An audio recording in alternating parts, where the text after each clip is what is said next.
Blackstone Audio presents Race and Culture, A World View by Thomas Sowell.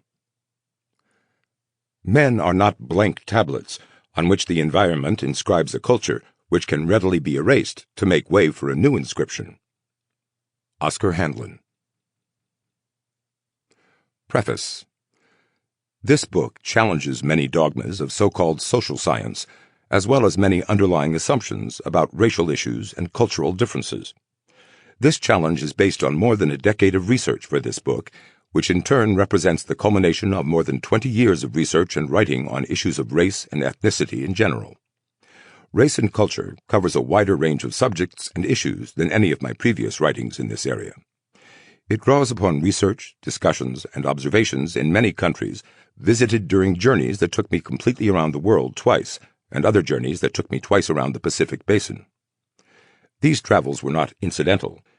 In addition to a large amount of literature collected and many discussions with scholars, officials, and others in various countries, these on-site observations made vivid what words or photographs could only begin to suggest.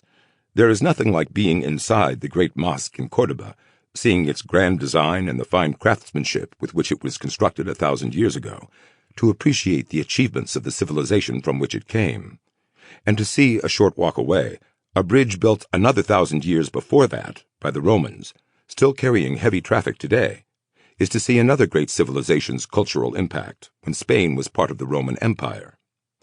To walk through a graveyard in an old village in Australia's Barossa Valley and see all the gravestones written in German in this English-speaking country is to get a sense of the tenacity of the German culture, even when transplanted 10,000 miles from home.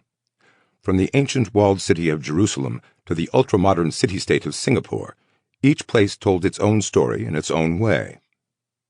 Perhaps the best way to focus on the central theme of this book is by contrast with prevailing social science doctrines, which make the surrounding environment the shaper of groups' behavior, and institutional decisions the arbiters of their fate.